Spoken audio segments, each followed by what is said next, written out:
স্নেহের ছাত্র ছাত্রীবৃন্দ, আসসালামু আলাইকুম।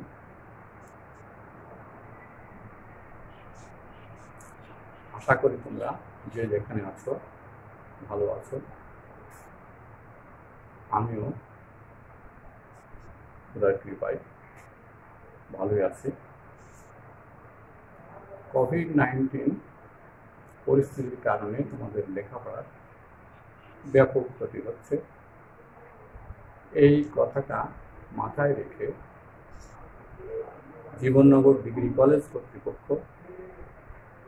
তোমাদের জন্য অনলাইনে ক্লাসের ব্যবস্থা করেছেন। তোমরা যদি আন্তরিক হও তাহলে তোমাদের যে লেখাপড়ার ক্ষতি হচ্ছে তা পুষিয়ে নিতে পারবে, আর তাহলে আমাদের এই শ্রমটুকু সার্থক হবে। যাই হোক, আমি তোমাদের সিলেবাস সংক্রান্ত কিছু কথা বলবো। আমাদের কলেজে মোট 4টে পরীক্ষা। এই 4টে পরীক্ষা, একটা পরীক্ষা ইতিমধ্যে হয়ে গেছে, যেটা তোমরা অংশ নিয়েছে। আমাদের প্রথম অধ্যায় থেকে তৃতীয় অধ্যায় প্রথম সাময়িক পরীক্ষা এবং চতুর্থ অধ্যায় থেকে ষষ্ঠ অধ্যায় উভয় পাঠেরই এতে আমাদের বার্ষিক পরীক্ষা। ইতিমধ্যে আমরা এই চতুর্থ থেকে ষষ্ঠ অধ্যায় পর্যন্ত তোমাদের আমরা পাঠদান করেছি এবং আশা করি তোমরা এই পর্যন্ত এই অধ্যায়গুলো বাড়ি ভালো করে পড়াশোনা করছো। কোভিড-19 কারণে তোমাদের বার্ষিক পরীক্ষা নেওয়া সম্ভব হয়নি।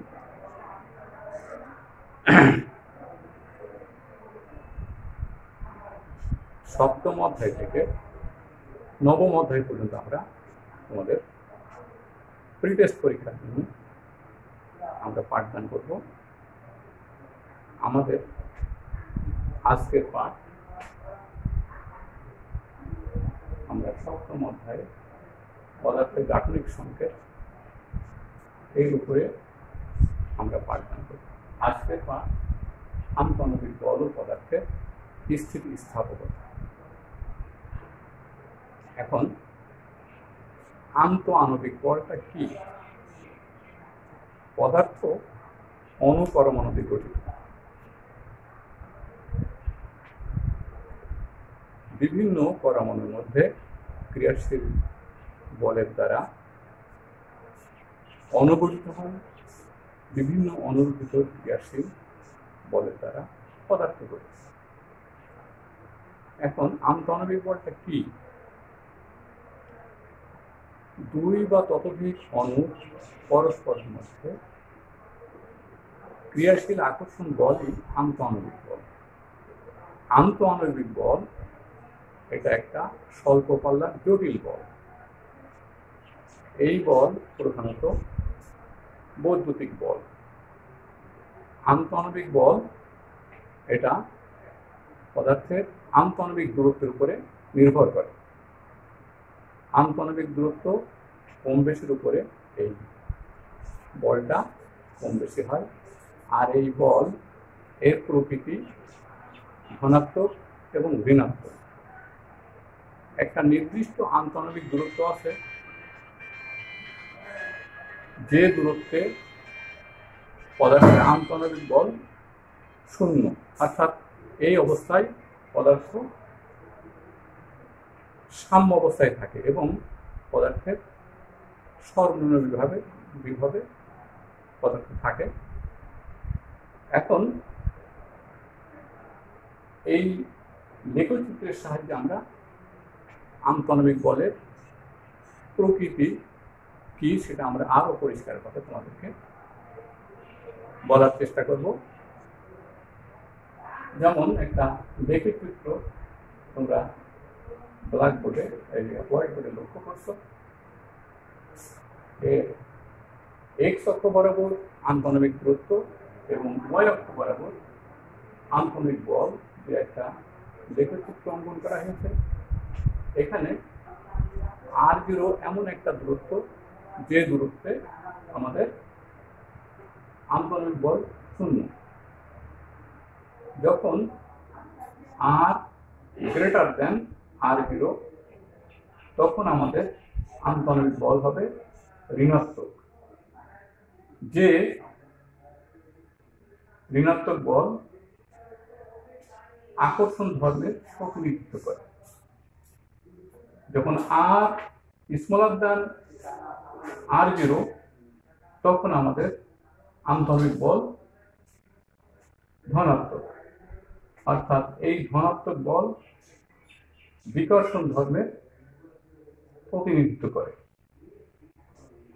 যাই হোক, আমাদের আন্তঃনবিক দূরত্ব r1 এর ক্ষেত্রে আমরা দেখতে পাচ্ছি সর্বোচ্চ ঋণাত্মক বল, অর্থাৎ সর্বোচ্চ আকর্ষণধর্মী বল। এই অবস্থায় বস্তু সব থেকে অসহপীড়ন অনুভব করে, সব থেকে বেশি অসহপীড়ন অনুভব করে। তাহলে আন্তঃনবিক দূরত্ব হ্রাস বৃদ্ধির কারণে আমাদের আন্তঃনবিক বল কখনো ধনাত্মক অর্থাৎ বিকর্ষণধর্মী, কখনো ঋণাত্মক অর্থাৎ আকর্ষণধর্মী। এখন আমরা পদার্থ তিনটি অবস্থায় থাকে এটা জানি। কঠিন অবস্থায় পদার্থের আন্তঃনবিক বল অত্যন্ত জোরালো থাকে, যার কারণে তার আকার আয়তন ফিক্স থাকে। তরলের ক্ষেত্রে আন্তঃনবিক বল কঠিনের চেয়ে কিছুটা কম থাকে, যার প্রেক্ষিতে তার আয়তন ফিক্স থাকলেও আকার ফিক্স থাকতে পারে না। আর বায়বীয় অবস্থায় পদার্থের আন্তঃনবিক বল খুবই দুর্বল, যার কারণে তার আকার আয়তন কোনোটাই সে ধরে রাখতে পারে না। এই গেল আন্তঃনবিক বল কি এবং তার প্রকৃতি সম্পর্কে আমরা জানলাম। এই গ্রাফের মাধ্যমে আমরা আরো পরিষ্কার করলাম। আশা করি ছাত্রছাত্রী তোমরা এটা বুঝতে পেরেছ। এখন আমরা চলে যাব পদার্থের স্থিতিস্থাপক। স্থিতিস্থাপকতা কি সেটার বিষয়ে আমরা আলোকপাত করব। যে বল প্রয়োগ করলে বস্তুর আকার আকৃতির পরিবর্তন হয়, আবার ওই বল প্রত্যাহার করলে বস্তু আগের অবস্থায় ফিরে পায়। তাহলে যে বলের কারণে কোনো বস্তুর আকার আকৃতির বিকৃতি হয় এবং যে গুণ বা ধর্মের কারণে বস্তুর আগের বল অর্থাৎ বাহ্যিক বল প্রত্যাহার করলে আগের অবস্থায় ফিরে আসে, সেই গুণ বা ধর্মে হচ্ছে তার স্থিতিস্থাপক। তাহলে স্থিতিস্থাপকতা কি তোমরা বলবে যে কোনো বস্তুর উপর বল প্রয়োগে বস্তুর আকার আকৃতির বিকৃতি হয়,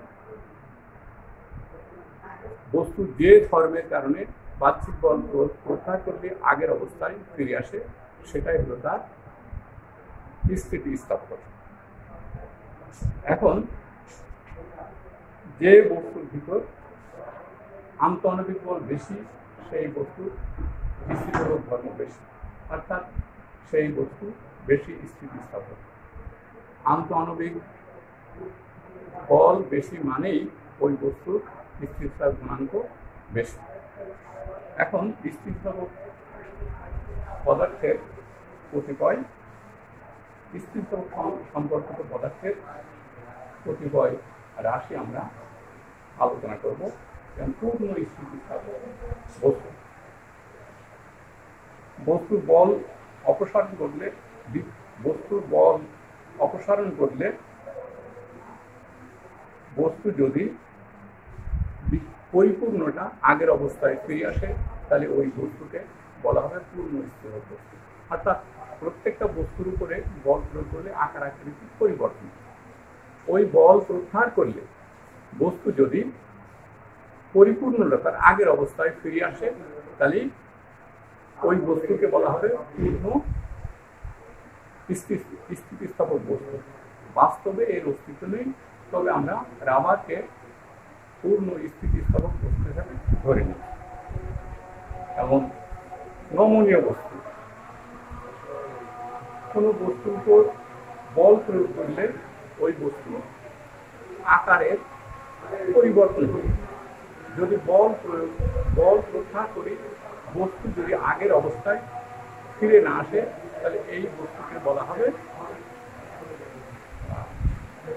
নমনীয় বস্তু। অর্থাৎ নমনীয় বস্তু, পূর্ণ নমনীয় বস্তু বাস্তবে পাওয়া সম্ভব নয়। আটার দলা, মাটির দলা, এগুলো নমনীয় বস্তু হিসাবে ধরা হয়। এবার আমরা পূর্ণ দৃঢ় বস্তু, কোনো বস্তুর উপর যে কোন মানের বাহ্যিক বল প্রয়োগ করলে যদি বস্তুর আকার আকৃতির কোনো পরিবর্তন না হয় তাহলে ওই বস্তুকে বলা হবে পূর্ণ দৃঢ় বস্তু। কিন্তু বাস্তবে পূর্ণ দৃঢ় বস্তু পাওয়া যায় না। আমরা ইস্পাত এবং ধাতুকে পূর্ণ দৃঢ় বস্তু হিসাবে বিবেচনা করি। এখন আমরা স্থিতিস্থাপক সীমা, স্থিতিস্থাপক সীমা কি সেটা আমরা জানব। কোনো বস্তুর উপর সর্বোচ্চ যে মানের বল প্রয়োগ করলে ওই বস্তু তার স্থিতিস্থাপক ধর্ম বজায় রাখে, সেই সর্বোচ্চ বলই হচ্ছে ওই বস্তু স্থিতিস্থাপক সীমা। এখন স্থিতিস্থাপক সীমা আমরা জানলাম। এখন অসহগ ভার। অসহগ ভার কি? কোন একটা বস্তুর উপর সর্বনিম্ন যে বল প্রয়োগ করলে বস্তুটা ছিঁড়ে বা ভেঙে পড়ে, সেই সর্বনিম্ন বলই হচ্ছে ওই বস্তু অসহগ ভার বা অসহগ ওজন। এখন অসহগ পীড়ন, কোনো বস্তু একক ক্ষেত্রফলের উপর যে অসহগ ভার ক্রিয়া করে সেটা হলো ওই বস্তু অসহগ পীড়ন। এখন অসহগ পীড়ন মানে হচ্ছে অসহগ ভার বাই ক্ষেত্রফল। এখন স্থিতিস্থাপক ক্লান্তি। স্থিতিস্থাপক ক্লান্তি কি? আমরা কোনো বস্তুর উপরে বাহ্যিক বল স্থিতিস্থাপক সীমার ভিতর প্রয়োগ করলেও দেখা যায় যে কিছু সময় যদি ওই বাহ্যিক বল আমরা প্রয়োগ করে রাখি বা হ্রাস বৃদ্ধি করি তাহলে স্থিতিস্থাপক সীমার ভিতর বল প্রয়োগ করা সত্ত্বেও ওই বস্তুটা বল প্রত্যাহার করার পরে আগের অবস্থার পুনরাবৃত্তি ঘটতে অনেক সময় লাগে। বস্তুর এই অবস্থাকে বলা হয় স্থিতিস্থাপক ক্লান্তি। এখন স্থিতিস্থাপক ক্লান্তি গেল। আমরা এখন দেখব বিকৃতি। বিকৃতি কি? বাইরে থেকে বল প্রয়োগের ফলে কোনো বস্তুর একক মাত্রা যে পরিবর্তন হয় সেটা হচ্ছে ওই বস্তুর বিকৃতি। বস্তুর আকার আকৃতি ভেদে বিকৃতি তিন প্রকার: দৈর্ঘ্য বিকৃতি, আয়তন বিকৃতি ও আকার বিকৃতি। এখন আয়তন বিকৃতি, আকার দৈর্ঘ্য বিকৃতি কি? বাইরে থেকে বল প্রয়োগের ফলে বস্তুর দৈর্ঘ্যের পরিবর্তন হলে বস্তুর একক দৈর্ঘ্যের যে পরিবর্তন সেই একক দৈর্ঘ্যের পরিমাণে হচ্ছে দৈর্ঘ্য বিকৃতি। অর্থাৎ দৈর্ঘ্য বিকৃতি আমরা যদি আমরা প্রকাশ করি তাহলে দৈর্ঘ্য বিকৃতি সমান সমান লিখব small L by capital L. Small L হচ্ছে বস্তুর দৈর্ঘ্যের পরিবর্তন বল প্রয়োগের প্রেক্ষিতে।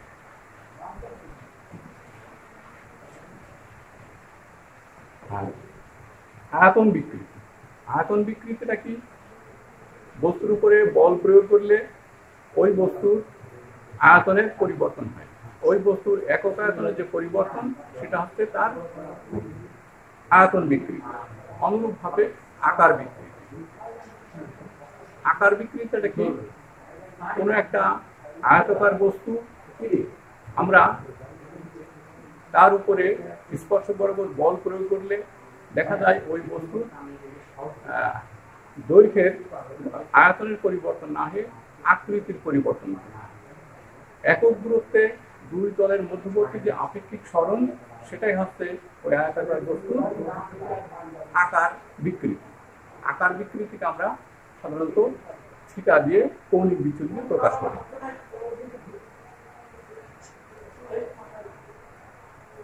এখন আমরা চলে যাব পীড়ন। পীড়ন,